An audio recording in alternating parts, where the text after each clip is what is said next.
So Danny Flexen here for Seconds Out. Delighted to be joined by my old friend and Hall of Fame promoter, of course, Frank Warren. Frank, how are you? I'm fine, Dan. How are you, mate?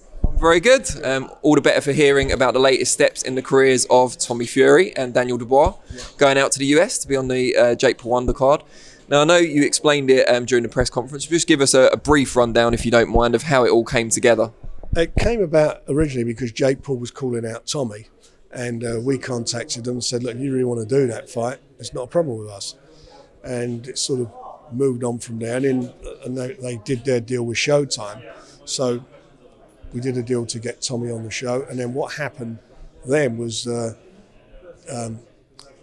Stephen Espinoza at Showtime spoke to my son George. He said, look, we want Daniel on the card, you know, because he's been a big fan of Daniel all the way through. And he said, can we take him out there for his American debut, put it on the same show? And I said, yeah, no problem. You know, I said to George, just get it done. And that's what we did. Now, the fact that Tommy Fury's been selected to be on a Jake Paul undercard, is it an indication? Should we get excited? Is it an indication that they could be fighting next? Well, it depends if he fancies it after the fight. You know, I don't know. Look, there's a lot of talk about it happening, and it seems to me it makes a lot of sense for the two of them. It's a massive fight, no doubt about it, as far as for their earning potential. You know, for guys who between them had they've not even had double amount of fights. You know, they're not hit double figures yet. So if they can go and get the type of money that these guys earn, who am I to step in their way? Good luck to them. Dubois being on the card is a less kind of obvious link to one of the other fighters on there. What are you looking to achieve by having him on the show? Is it increasing his US exposure? Yeah, it's increasing his exposure and, you know, looking for him to make a statement. He's got a tough fight out there. He's fighting a guy who's had, I think, of his 19 wins, he's knocked 17 of them out, and he can bang a bit himself. I just want to go out there, you know, he's never been stopped, and I'm looking for him to go out there and absolutely and do a job and show the Yanks what he's got. He's had fights shown out there live on ESPN, but I think to actually be fighting in the States is a different thing. It's something he wanted, and as I say, it's all dovetailed together, and it made a lot of sense for us to get it on and do it, and that's what we've done. We spoke to him yesterday, talking about future fights after this. Obviously, he's not looking past his opponent, but we're doing our job as we do. He mentioned potentially Dillian Whyte, but the one that seemed to really get his juices flowing was Derek Chisora outside of a Joe Joyce rematch. Would that be a possibility? Ask Derek. I mean, that's an absolute possibility. You know, if Derek wants it, do that in a heartbeat. Have you asked Derek? I've asked him before. We've made inquiries before, but you know, he is where he's at now, and didn't come over. But Derek wants that fight. That's the easiest fight in the world to make. Easiest fight you could ever make. I'm watching Daniel yesterday at Shane McGuigan's new premises in East London. He seems to be really improving and adapting to Shane's style. This is obviously going to be their first full camp together. What do you make of that partnership so far? Well, you look, you know, he's only with him, what was it, about 2-3 weeks? What was it before the fight? You know, Martin done a fabulous job with him. All those, you know, he done a great job, no doubt about that. He's now with Shane, and Shane's a very, very good trainer. There's no doubt about that. So we'll see what he adds to his armoury. He seems very happy and content where he's at. So we'll move on from there. You know, he's got a tough fight in the States, and I'm sure Shane's going to bring some pluses to Daniel, and hopefully will make his arsenal a bit stronger. Now, we talked about Tommy Fury. His brother is, of course, Tyson Fury. He's got a big fight of his own coming up in October. Have you spoken to him at all recently? And if so, how's his recovery going? I believe he's back in the gym. He's back in the gym. His recovery, you know, obviously to be in the gym, his recovery is okay, and he's just focusing and working hard for the 9th of October. That's where he's at. He just wants that fight on. By the time that comes on, Danny's going to be out the ring for nearly 20 months. It's a long time.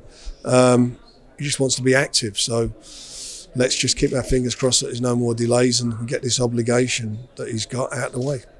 And what did you make of Conor Benn, the headliner or proposed headliner for the first Fight Camp show last week, also testing positive for COVID and having to pull out of the show? Because people seem to be generally quite forgiving about it, and there were critics on social media saying Tyson wasn't afforded that same empathy. Look, you got COVID, you can't fight. You can't fight, first of all, because you got COVID, and secondly, you can't be in contact with anyone because you got COVID. So just use some common sense.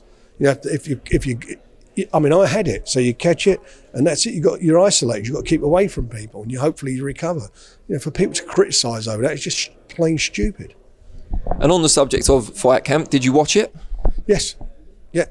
Yeah. What did you think? Oh, it was there's some good fights on there, and quite interesting. What did you make of the presentation aspect of it, commentary, pundits, all that sort of stuff? Because that's what's caused a lot of conversation, whether you believe it's important or not.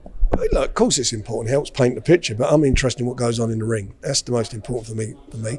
And there are things that, you know, you've got to look, a lot of the guys who are working there were people who actually were at BT, you know, quite a few of them there who worked on the night.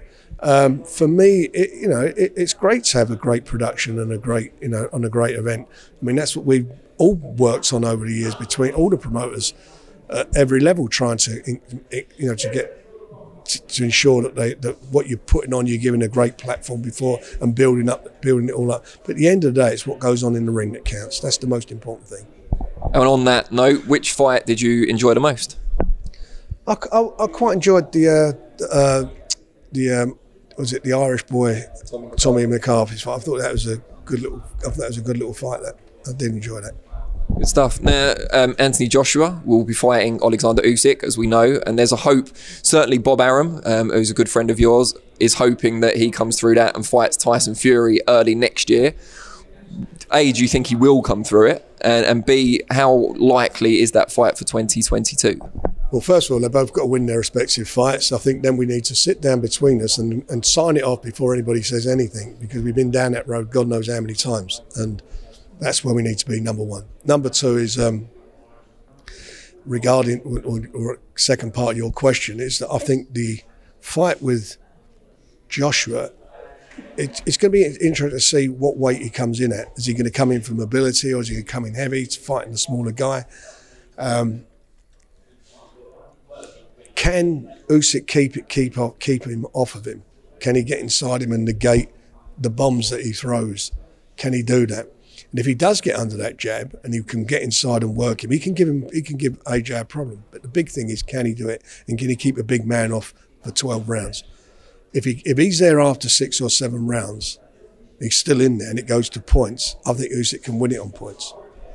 Now, the night before Tommy and Daniel are out in the US, you've got a show here, Birmingham.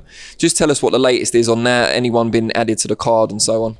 No, Anthony Yard, as you know, is on it, and we're sorting his opponent out as we're speaking. So that'll be announced in the next 48 hours. He's on there, and he's in a fight that he cannot afford to slip up on, because obviously we've got a date booked for the 9th of October between him and Lyndon Arthur. We want to get that rematch on. And up there we got some, I mean, all those kids from the Midlands, all those fighters from the Midlands that we got, they're kids to me. All those fighters from the Midlands, they've got a great opportunity. We've sold out nearly up there. We've only got a few tickets left. There's been a great uptake of tickets, and I'm really looking forward to it. I'm looking forward to seeing some good performances, and some of these guys actually going out there giving good quality performance so they can move on to the next level, because we feel there's a great market there, and we've tapped into that market, and we're going to keep going there. Where will you be over that weekend? I'll be in the States. So Anthony Yard, if all goes well, gets Lyndon Arthur rematch October the 9th. Is there any chance of that fight, the rematch, being a final eliminator of some sort? Well, he's number one. Lyndon's number one, so it is what it is, you know. So it is that, and I think as far as both of them concerned, I mean, that's going to be I think that's going to be a tough fight. I think it'd be totally different from the last fight. I think these two guys feel they've got the measure of each other, so it's going to be interesting. But I think it's going to be a really good fight for both of them. They both believe they can win the fight. Both of them really feel they got the other man's, you know, they believe that they've got the beating of the other guy. Both of them believe that. They both called for this fight. They both wanted it, and it's there now. So we're going to see. And next steps for Callum Johnson and also Zach Parker. Zach and Callum's fighting in September, and we wanted to get Zach out, but he wants to have a little bit of a break. We kept him busy, so he's going to be out again probably sometime in October, early November. And Callum Johnson? Callum's going to be out in September. And the Edwards brothers, just before I let you go, Sonny's got his mandatory, I believe, next. And what's happening with Charlie? I'm not sure yet. We're working on that. Good stuff, Frank. All good. Always a pleasure. Cheers.